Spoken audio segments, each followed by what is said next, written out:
قیامت کے دن قرآن پڑھنے والے سے کہا جائے گا کہ پڑھتا جا اور ترقی کی منازل طے کرتا جا، اس طرح ٹھہر ٹھہر کر پڑھ جس طرح دنیا میں ٹھہر ٹھہر کر پڑھتا تھا، تیری منزل اس آخری آیت کے پاس ہے جو تو پڑھے گا۔ یعنی کہا جائے گا کہ ایسے ذوق و شوق سے پڑھ جیسے دنیا میں پڑھا کرتا تھا، جہاں آخری آیت کی تلاوت ختم کرے گا وہ جنت میں تیرا مقام ہوگا۔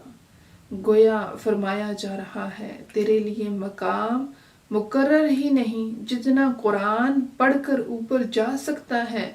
منزل پا سکتا ہے، ترقی کر سکتا ہے، جہاں تلاوت ختم کرے گا وہی تیرا درجہ ہوگا۔ پھر حضرت ابو ہریرہ رضی اللہ تعالیٰ عنہ روایت کرتے ہیں کہ کریم آقا علیہ السلام نے فرمایا، روز قیامت صاحب قرآن پڑھنے اور عمل کرنے والا آئے گا تو قرآن کہے گا اے رب اسے زیور پہنا، تو صاحب قرآن کو عزت کا تاج پہنایا جائے گا۔ قرآن پھر کہے گا اے میرے رب اسے اور بھی پہنا، تو اسے عزت و بزرگی کا لباس پہنا دیا جائے گا۔ پھر کہے گا اے میرے مولا اس سے راضی ہو جا، اس کی تمام خطائیں معاف کر دے، تو اللہ رب العزت اس شخص سے راضی ہو جائے گا اور اس سے کہا جائے گا کہ قرآن پڑھتا جا اور جنت کے زینے چڑھتا جا، اللہ رب العزت ہر آیت کے بدلے میں اس کی نیکیاں بڑھاتا چلا جائے گا۔ حدیث رسول صلی اللہ علیہ وسلم میں یہ بھی ہے کہ قیامت کے دن قرآن پڑھنے والے کے والدین کو بھی بلایا جائے گا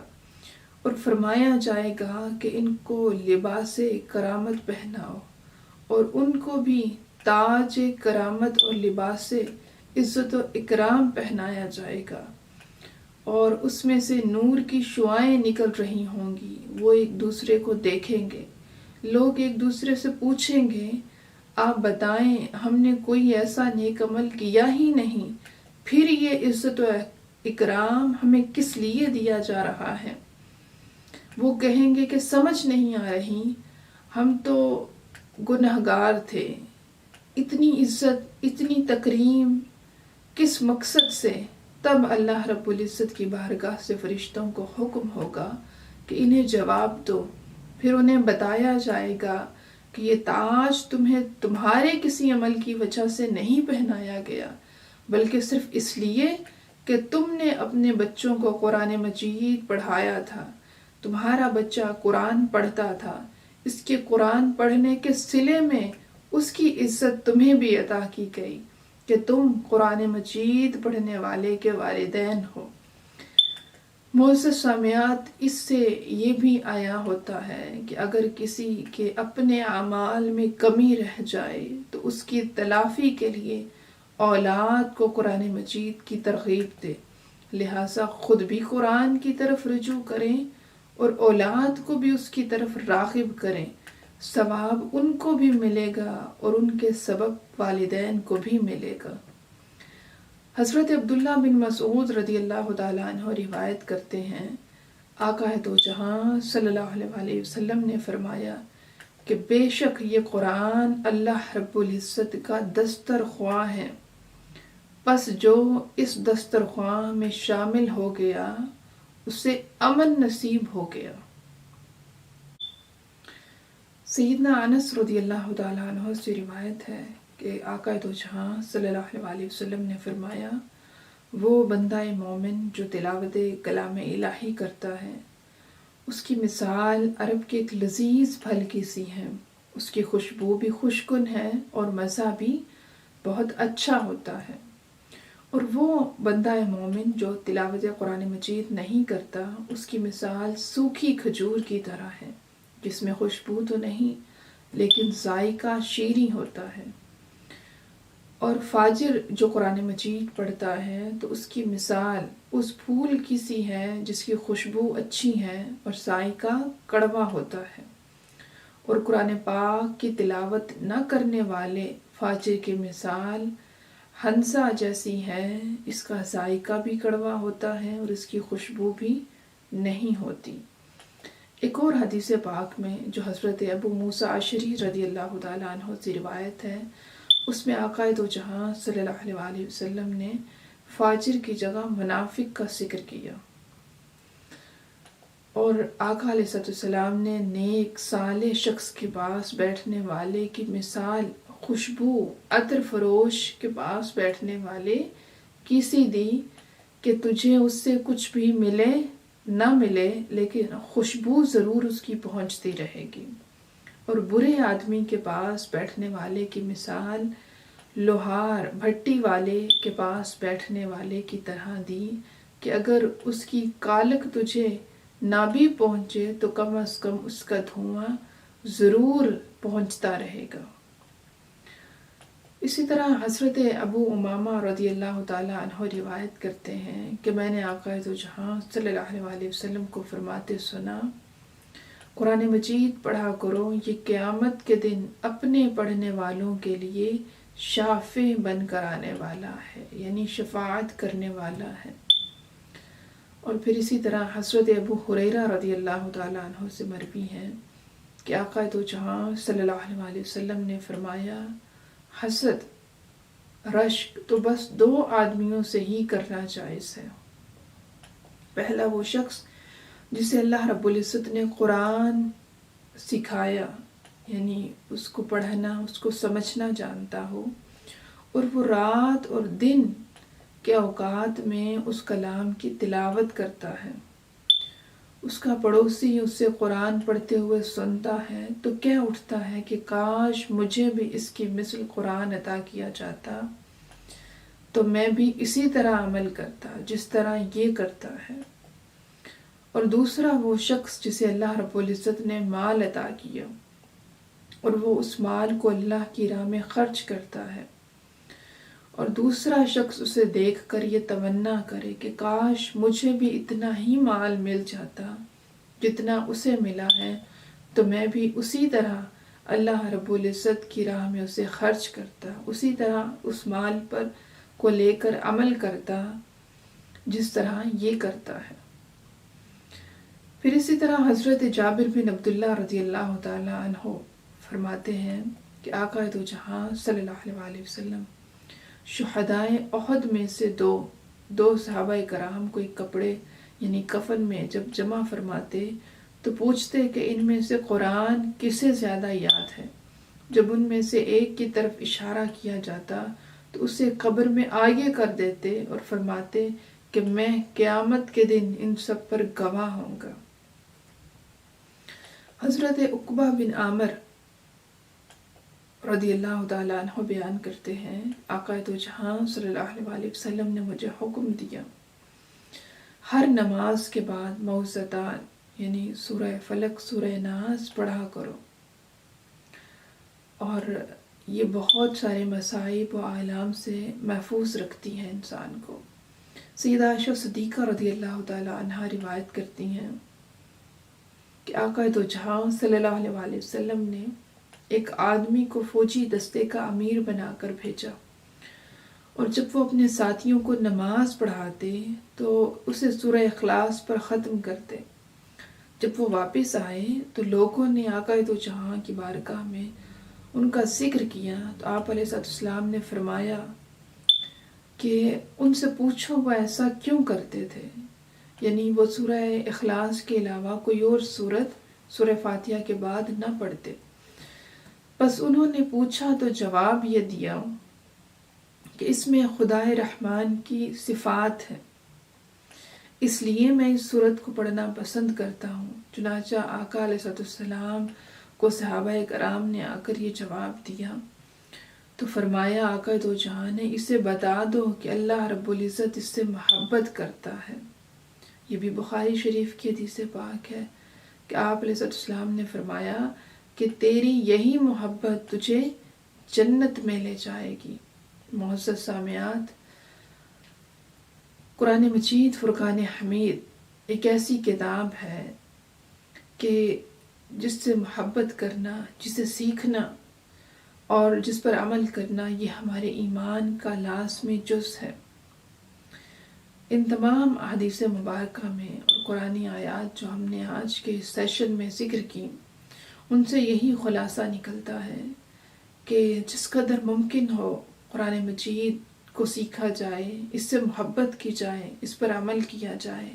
کیونکہ قرآن شفاعت کرنے والا بھی ہے، قرآن گواہی دینے والا بھی ہے، اور قرآن اللہ اور اللہ کے رسول صلی اللہ علیہ وآلہ وسلم سے تعلق کو مضبوط کرنے والا بھی ہے۔ اس دعا کے ساتھ آج کے سیشن کو ختم کرتے ہیں کہ اللہ رب العزت ہمیں یہ توفیق عطا کرے کہ ہم خوبصورت انداز میں،